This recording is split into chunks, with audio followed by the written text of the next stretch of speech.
ನಮಸ್ಕಾರ. ನೀವ್ ನೋಡ್ತಾ ಇದ್ದೀರಾ ಟಿವಿ ವಿಕ್ರಮ ವಿಶೇಷ ಕಾರ್ಯಕ್ರಮಕ್ಕೆ ಸ್ವಾಗತ. ನಾನು ಜೆಸಿಲ್ ಡಿಸೋಜಾ. ನೀವು ಇಲ್ಲಿ ತನಕ ಟಿವಿ ವಿಕ್ರಮನ್ನ ಸಬ್ಸ್ಕ್ರೈಬ್ ಮಾಡದೇ ಇದ್ರೆ ತಕ್ಷಣ ಸಬ್ಸ್ಕ್ರೈಬ್ ಮಾಡಿ. ರಾಜ್ಯದಲ್ಲಿ ವಕ್ಕರಿಸುವ ವಕ್ಫ್ ಭೂತ ಅನೇಕ ರೈತರ ನಿದ್ದೆಯನ್ನ ಕೆಡಿಸಿದೆ. ದಿನ ಬೆಳಗಾದ್ರೆ ರೈತರಿಗೆ ನೋಟಿಸ್ ಹೋಗ್ತಾ ಇದೆ. ಮನೆಗಳು, ಮಠಗಳು, ರೈತರ ಹೊಲಗಳು ವಕ್ಫ್ ಆಸ್ತಿ ಅಂತ ಘೋಷಣೆ ಮಾಡ್ತಾ ಇದ್ದಾರೆ. ಆದ್ರೆ ರೈತರ ಆಕ್ರೋಶ ಹೆಚ್ಚಾಗ್ತಾ ಇದ್ದ ಹಾಗೆ ನೋಟಿಸ್ ವಾಪಸ್ ಪಡೆಯುವ ಡ್ರಾಮಾ ಕೂಡ ಸರ್ಕಾರ ಮಾಡ್ತು. ಸದನದಲ್ಲಿ ಕೂಡ ವಕ್ಫ್ ದೊಡ್ಡ ಸೌಂಡ್ ಅನ್ನ ಮಾಡ್ತು. ಜಮೀರ್ ಹಾಗೂ ಆರ್ ಅಶೋಕ್ ನಡುವೆ ಮಾತಿನ ಅಬ್ಬರ ಜೋರಾಯ್ತು. ಬೆಳಗಾವಿಯ ಸುವರ್ಣಸೌಧದಲ್ಲಿ ನಡೆಯುತ್ತಿರುವ ಚಳಿಗಾಲದ ಅಧಿವೇಶನದಲ್ಲಿ ವಕ್ಫ್ ಆಸ್ತಿ ವಿವಾದ ಬಗ್ಗೆ ಚರ್ಚೆ ಆಯಿತು. ವಿಪಕ್ಷ ನಾಯಕ ಆರ್ ಅಶೋಕ್ ಹಾಗೂ ವಕ್ಫ್ ಬೋರ್ಡಿನ ಸಚಿವ ಜಮೀರ್ ಅಹಮದ್ ಖಾನ್ ನಡುವೆ ಮಾತಿನ ಜಟಾಪಟಿ ನಡೀತು. ವಕ್ಫ್ ನೋಟಿಸ್ ವಿಚಾರದಲ್ಲಿ ಸುಳ್ಳು ಹೇಳಿದ್ರೆ ಕಟಕಟೆಯಲ್ಲಿ ನಿಲ್ತೀನಿ ಅಂತ ಆರ್ ಅಶೋಕ್ ಸವಾಲ್ ಹಾಕಿದ್ರು.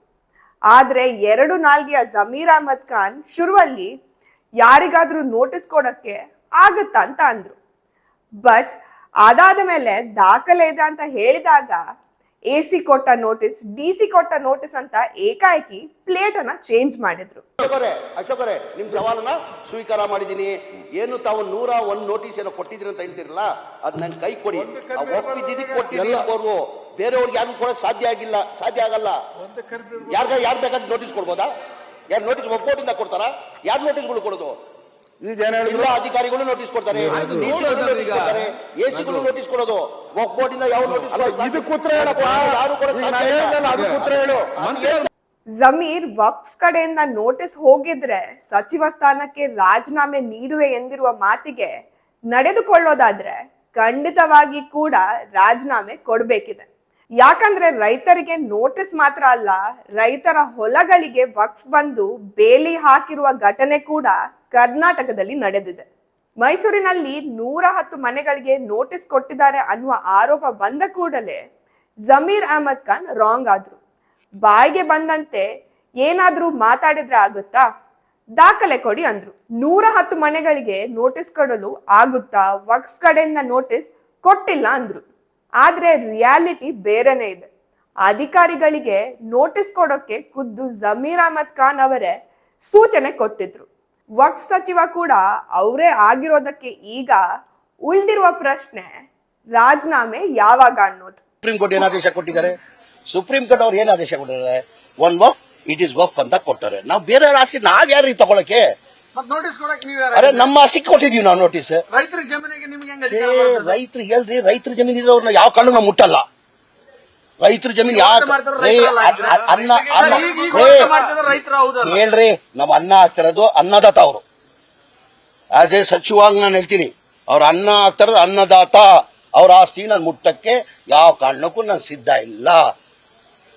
ನಾವು ಯಾವ್ದು ತಗೊಳಕ್ ಸಾಧ್ಯನೇ ಇಲ್ಲ ಸರ್. ಈಗ ಇದಕ್ಕೆ ಪ್ರತಿಯಾಗಿ ಆರ್ ಅಶೋಕ್ ದಾಖಲೆ ಕೊಡ್ತೇನೆ, ಸುಳ್ಳಂತಾದ್ರೆ ನಾನು ಕಟಕಟೆಯಲ್ಲಿ ನಿಲ್ತೀನಿ. ಸಭಾಧ್ಯಕ್ಷರು ಚಿಮಾರಿ ಹಾಕಿ ಅಂದ್ರು. ಅವರು ಹೇಳಿರೋದಕ್ಕೆ ಜಮೀರ್ ಅಹಮದ್ ನನ್ನ ಬಹಳ ಪರಿಚಯ, ಮೊದಲಿಂದ ಪರಿಚಯ, ಆತ್ಮೀಯರು. ಅದಕ್ಕೆ ನಾನು ಹೇಳ್ತೀನಿ. ಈಗ ನಾನು ಹೇಳಿದ್ನಲ್ಲ, ಯಾವುದು ಮೈಸೂರು ಚಾಮುಂಡಿ ಇದ್ರದ್ದು ಹೇಳಿದ್ನಲ್ಲ, ಅದನ್ನ ನಾನು ದಾಖಲೆಗಳನ್ನ ಕೊಡ್ತೀನಿ ಅವರಿಗೆ. ನಾನು ತಪ್ಪಿದ್ರೆ ನಾನು ವಿರೋಧ ಪಕ್ಷದ ಸ್ಥಾನದಿಂದ ಅಲ್ಲಿ ನಿಂತ್ಕೊಂತೀನಿ. ನಾನು ಕಟಕಟೆಯಲ್ಲಿ ಎಲ್ಲಿ ಅಲ್ಲಿ ನಿಂತ್ಕೊಂತೀನಿ ನಾನು. ನೀವು ನನಗೆ ಚಿಮಾರಿ ಹಾಕಿ, ಇಲ್ಲ ಅಂದ್ರೆ ಅವ್ರ ಚಿಮಾರಿ ಹಾಕ್ತೀರಾ ಹೇಳಿ. ಸವಾಲಿಗೆ ಪ್ರತಿ ಸವಾಲ್ ಹಾಕಿದ ಜಮೀರ್ ತಾವು ಈ ಹಿಂದೆ ಆಡಿದ ಮಾತನ್ನ, ಮಾಡಿದ ಕೆಲಸವನ್ನ ಮರೆತಂತೆ ಮಾತಾಡಿದ್ರು. ನಿಮ್ಮ ಸವಾಲನ್ನ ಸ್ವೀಕರಿಸುತ್ತೇನೆ. ಮೈಸೂರಿನಲ್ಲಿ ವಕ್ಫ್ ಆಸ್ತಿ ಅಲ್ಲದೆ ಬೇರೆಯವರಿಗೆ ವಕ್ಫ್ ಬೋರ್ಡ್ ಇಂದ ನೋಟಿಸ್ ಕೊಟ್ಟಿದ್ರೆ ನಾನು ಸಚಿವ ಸ್ಥಾನಕ್ಕೆ ರಾಜೀನಾಮೆ ಕೊಟ್ಟು ಮನೆಗೆ ಹೋಗೋದಾಗಿ ಹೇಳಿದ್ರು. ಸಾಬೀತಾಗ್ಲಿ ಅಂದ್ರೆ ನನ್ನ ಮಂತ್ರಿಯಿಂದ ರಾಜೀನಾಮೆ ಕೊಡ್ತೀನಿ ನಾನು, ರಾಜಕೀಯದಿಂದ ನಿರ್ವಹಣೆ ತಗೊಂತೀನಿ ನಾನು. ಓಕೆನಾ? ಅಂದ್ರೆ ಬೇರೆಯವ್ರ ಆಸ್ತಿಗೆ ನಾನು ನೋಟಿಸ್ ಕೊಟ್ಟಿದ್ರೆ ನಾನು ಮಂತ್ರಿ ಅಲ್ಲಿ ನಿಂತ್ಕೊಂತೀನಿ, ರಾಜಕೀಯದಿಂದ ನಿರ್ವಹಣೆ ಹೋಗ್ತೀನಿ ನಾನು. ಹಾಗಿದ್ರೆ ವಕ್ಫ್ ವಿಚಾರಕ್ಕೆ ರಾಜ್ಯದ ರೈತರು ಕಂಗಾಲಾಗಿದ್ದು ಸುಳ್ಳ? ನೋಟಿಸ್ ಹೋಗಿದ್ದು ಕೂಡ ಸುಳ್ಳ? ಸಿಎಂ ಸಿದ್ದರಾಮಯ್ಯಗೆ ಮನವಿ ಮಾಡಿದ್ದು ಕೂಡ ಸುಳ್ಳ? ಹೊಲಗಳಿಗೆ ಬೇಲಿ ಹಾಕಿದ್ದು ಕೂಡ ಸುಳ್ಳ? ರೈತರಷ್ಟೇ ಅಲ್ಲದೆ ಮಠಗಳಿಗೆ, ರುದ್ರಭೂಮಿಗಳಿಗೆ ನೋಟಿಸ್ ಹೋಗಿದೆ ಅನ್ನೋದು ಕೂಡ ದಾಖಲೆ ಇದೆ. ಜಮೀರ್ ಅಹಮದ್ ಖಾನ್ ಅವರು ಏನು ಮಾತಾಡ್ತಿದ್ದಾರೆ ಅನ್ನೋದು ಬಹುಶಃ ಅವರಿಗೆ ಗೊತ್ತಾಗ್ತಾ ಇಲ್ಲ ಅನ್ಸುತ್ತೆ. ಮನಸ್ಸಿಗೆ ಬಂದಂತೆ ಮಾತಾಡ್ತಿದ್ದಾರೆ. ಆದ್ರೆ ದಾಖಲೆ ಕೊಟ್ರೆ ಈಗ ರಾಜೀನಾಮೆ ಕೊಡೋದಾಗಿ ಚಾಲೆಂಜ್ ಕೂಡ ಹಾಕಿದ್ದಾರೆ.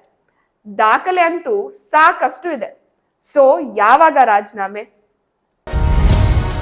ಟಿವಿ ವಿಕ್ರಮ, ದೇಶ ನಿಮ್ಮ ಕೈಯಲ್ಲಿ. ಈ ಕಾರ್ಯಕ್ರಮ ನಿಮಗೆ ಇಷ್ಟ ಆಗಿದ್ದಲ್ಲಿ ಲೈಕ್, ಶೇರ್ ಹಾಗೂ ಕಮೆಂಟ್ ಮಾಡಿ. ಟಿವಿ ವಿಕ್ರಮದ ಕಾರ್ಯಕ್ರಮಗಳನ್ನು ನಿರಂತರವಾಗಿ ವೀಕ್ಷಿಸಲು ಸಬ್ಸ್ಕ್ರೈಬ್ ಮಾಡಿ, ಬೆಲ್ ಐಕನ್ ಒತ್ತಿ.